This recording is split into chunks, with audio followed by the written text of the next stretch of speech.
हमारे चैनल की बिल्कुल ही नई वीडियो में आपका स्वागत है। आज हम जिस मूवी के बारे में बात करने जा रहे हैं उस मूवी का नाम है गेम चेंजर। और ये गेम चेंजर साउथ के सुपरस्टार रामचरण की ये साल की पहली मूवी है जो कि रिलीज हो चुकी है हिंदी में। बाकी इस गेम चेंजर मूवी के बारे में बात करें तो ये भी पुष्पा 2 की तरह साला एक्शन मूवी है, इसीलिए ये मूवी और इसकी स्टोरी आप सभी को पसंद आएगी। मैं आप सभी को यही कहना चाहूँगा कि इस मूवी को थिएटर में ज़रूर देखना। लेकिन जो भी दोस्त इस मूवी को थिएटर में नहीं देख पा रहे हैं उन सभी को टेंशन लेने की कोई ज़रूरत नहीं है, क्योंकि मैं इस वीडियो के अंदर इसी मूवी को डिटेल के साथ एक्सप्लेन करने जा रहा हूँ ताकि आप घर बैठे इस मूवी की पूरी स्टोरी को जान सकें। तो वीडियो कमाल की होने वाली है, इस वीडियो को आखिर तक लाजमी देखें। तो गाइस वीडियो शुरू करते हैं। गेम चेंजर मूवी की शुरुआत होती है आंध्र प्रदेश से। सबसे पहले हम देखते हैं इस स्टेट के सीएम को। यहाँ पर हमें पता लगता है इस मूवी के अंदर जो स्टेट के सीएम हैं साउथ के एक्टर मेगा श्रीकांत। मूवी की स्टार्टिंग होती है और हम यही देखते हैं कि इसको सपने आते हैं। वो अपने सपने में ये देखता होता है कि जब वो सीएम बन रहा था तो उसने उन सब से वादा किया था कि वो सब अच्छे काम करेगा और उन सबको उनका हक दिलाएगा। लेकिन अब वो यही देखता है कि वो सब बुरे काम कर रहा होता है। उन सबको याद करते हुए इसकी तबीयत बहुत ज़्यादा ख़राब हो जाती है। तबीयत ज़्यादा ख़राब होने की वजह से उसे हॉस्पिटल में भर्ती किया जाता है। तभी हमें पता लगता है कि सीएम के 2 बेटे ही हैं। असल में ये सीएम के सौतेले बेटे होते हैं, क्योंकि सीएम ने काफ़ी साल पहले इन्हें गोद लिया होता है। जो कि सीएम के जो सौतेले बेटे होते हैं जिनमें एक हैं एक्टर जयराम और दूसरे एस.जे. सूर्या। सीएम के दोनों बेटों में से बड़े बेटे का कोई ख़ास रोल नहीं है। तो बात करेंगे छोटे बेटे की, जिसको खास रोल दिया गया है। उसको मूवी में मेन विलन का रोल दिया गया है। ज़्यादातर उसका नाम नहीं लिया गया है, उसे अन्ना कहा गया है, तो हम भी उसे अन्ना कहेंगे आगे। मूवी के अंदर सीएम की बात करें तो सीएम का नाम होता है सत्यामूर्ति। सीएम सत्यामूर्ति को जब हॉस्पिटल में लाया जाता है, उसकी तबीयत ख़राब होती है, फिर उसका इलाज किया जाता है। इलाज होने के बाद वो एक मीटिंग रखता है। उस मीटिंग के अंदर सारे एमएलएज और मिनिस्टर को बुलाता है। उस मीटिंग में वो ये अनाउंस करता है कि आज के बाद वो कोई गलत काम नहीं करेगा, और साथ में ये भी कहता है कि उनके जो भी पार्टी के एमएलएज और मिनिस्टर गलत काम कर रहे होते हैं वो भी बंद करें। और उन सबको ये भी कहता है कि आज के बाद जो भी गलत काम करेगा उन सबको पार्टी से निकाल दूंगा, चाहे वो मिनिस्टर हो या एमएलएज। इस मूवी में दोस्तों हम सत्यामूर्ति को ये बोलते हुए देखते हैं। ये सब सुनने के बाद उसका छोटा बेटा बहुत ही टेंशन में आ जाता है, क्योंकि सीएम का छोटा बेटा यानी अन्ना वो काफ़ी सारे गलत काम कर रहा होता है, क्योंकि स्टेट में हर जगह उसके गलत काम ही होते हैं और स्टेट के सारे क्रिमिनलों से उसका वास्ता होता है। उसके बाद ये सीन शिफ्ट होता है मूवी के हीरो के पास, जिसमें रामचरण सर दिखाई देते हैं। और हम देखते हैं मूवी के हीरो का नाम है रामनंदन। और रामनंदन सर एक IAS ऑफिसर होते हैं जिसकी पोस्टिंग होती है विशाखापट्टनम में। और साथ में हमें यह भी पता चलता है कि IAS होने से पहले रामनंदन IPS था। IAS होने के बाद रामनंदन विशाखापट्टनम में ज्वाइनिंग करता है।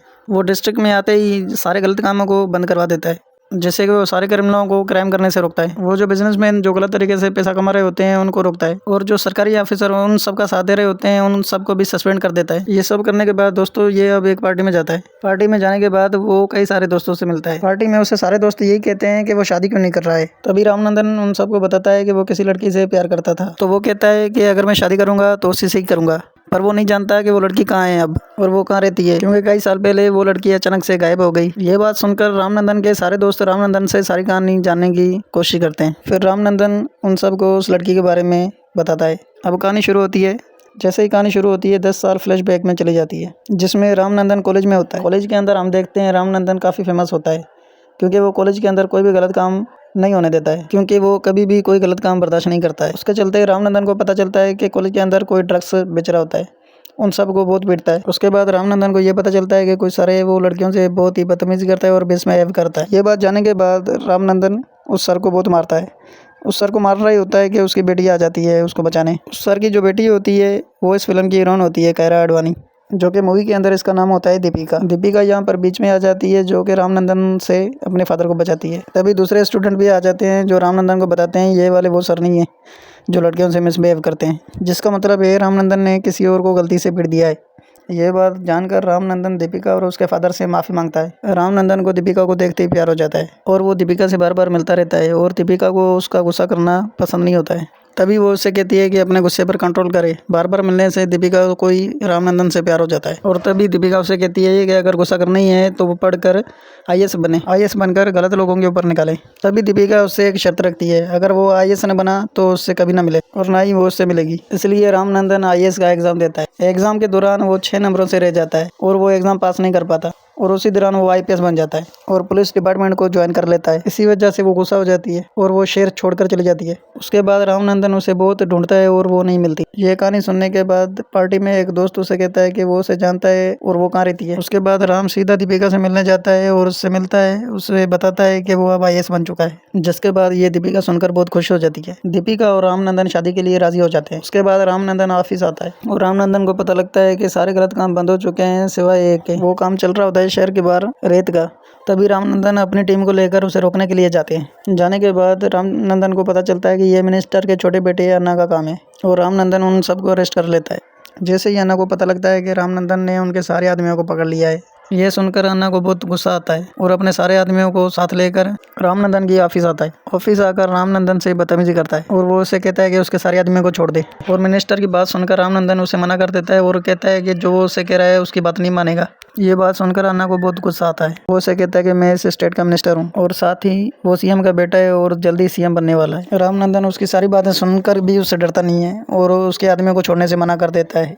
रामनंदन की ये बात सुनकर अन्ना को बहुत गुस्सा आता है। उसके बाद वो डिसाइड करता है कि रामनंदन से उसका बदला जरूर लेगा। उसके बाद अन्ना वहाँ से चला जाता है। आगे मूवी में हमें देखने को मिलता है कि रामनंदन दीपिका से मिलने को जाता है। रामनंदन जैसे ही दीपिका के पास जाता है, उसे पता लगता है कि दीपिका एक ओल्ड एज होम में रहती है। वो ढेर सारे बूढ़े लोगों की सेवा कर रही होती है।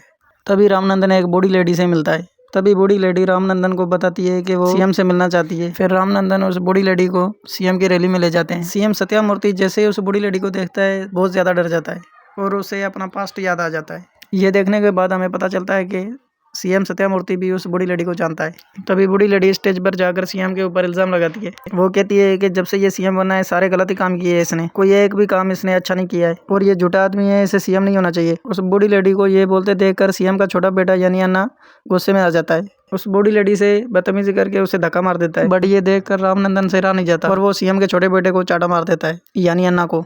मिनिस्टर को चाटा मारने की वजह से रैली में सारे आदमी चिल्लाने लगते हैं और अन्ना गुस्से में आ जाता है। वो CM से कहता है कि एक मिनिस्टर को चाटा मारने की वजह से उसके ऊपर एक्शन ले। एक मिनिस्टर को चाटा मारने की वजह से रामनंदन को CM सस्पेंड कर देते हैं। लेकिन दोस्तों उसके बाद CM सत्यामूर्ति की तबीयत खराब हो जाती है और इसीलिए हॉस्पिटल में उसे एडमिट करना पड़ता है। अन्ना हॉस्पिटल में CM से मिलने आता है। तभी CM अन्ना को कहता है कि तुम्हारे सारे गलत कामों का मुझे पता लग चुका है।